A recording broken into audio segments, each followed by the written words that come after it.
हेडलाईन्सचे प्रायोजक आहे NBC bearings, लांब पळण्यासाठी।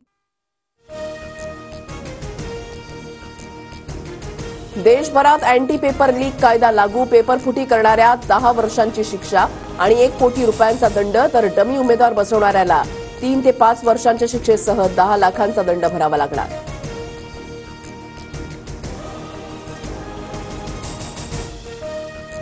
देशभरात धावणाऱ्या मेल एक्सप्रेसमधून कन्फर्म तिकीट नसलेल्या प्रवाशांना दणका, कन्फर्म तिकीट नसलेल्या 1628 प्रवाशांना रेल्वेतून उतरवलं।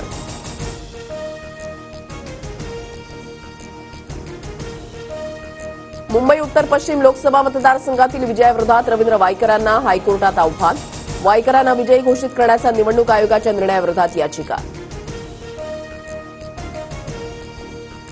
नाशिक शिक्षक मतदारसंघासाठी मुख्यमंत्री शिंदे मैदानात, शिंदेंची आज अपक्ष किशोर दराडेंसाठी बैठक, राष्ट्रवादीचे उमेदवार महेंद्र भावसार यांनी माघार घेण्यासाठी शिंदे अजितदादांशी बोलणार।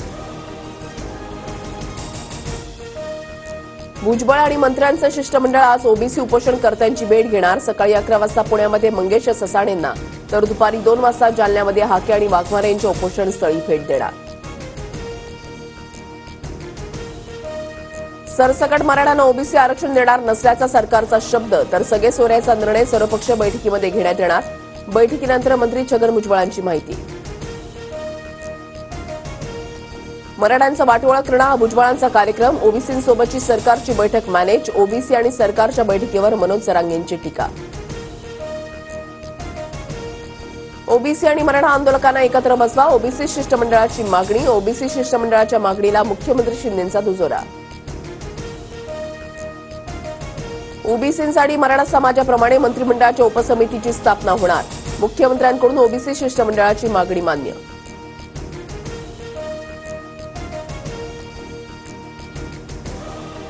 जातीय जनगणना करा, ओबीसी शिष्टमंडळातील सदस्यांची मागणी, तर जातनिहाय जनगणना करण्याचं फडणवीसांचं आश्वासन, प्रकाश शेंडगेंची माहिती। राजकीय करिअर उद्ध्वस्त करणारी जनता असते, जनतेचे आशीर्वाद आमच्यासोबत, छगन भुजबळांचं जरांगेंना उत्तर, तर मी जनताच भुजबळांचं राजकीय करिअर उद्ध्वस्त करणार, मनोज जरांगेंचं प्रत्युत्तर। सुपारीबाज पक्षावर बोलणार नाही, सुपारीबाज पक्ष निवडणुकीतच जागा होतो, आदित्य ठाकरेंची मनसेवर टीका।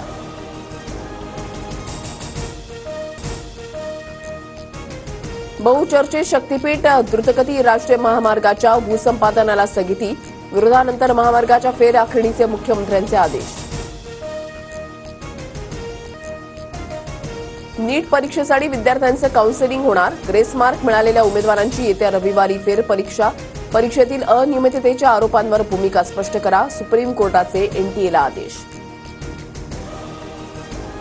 मुंबईत शेवटच्या आठवड्यामध्ये मान्सून सक्रिय होणार, 24 आणि 25 जूनला मुंबईत मान्सून बरसण्याची शक्यता, तर आज मुंबई आणि पुण्यातील घाट परिसरात काही ठिकाणी हलका ते मध्यम पाऊस पडण्याचा अंदाज। हेडलाईन्सचे प्रायोजक आहे एनबीसी बेरिंग्स, लांब पळण्यासाठी।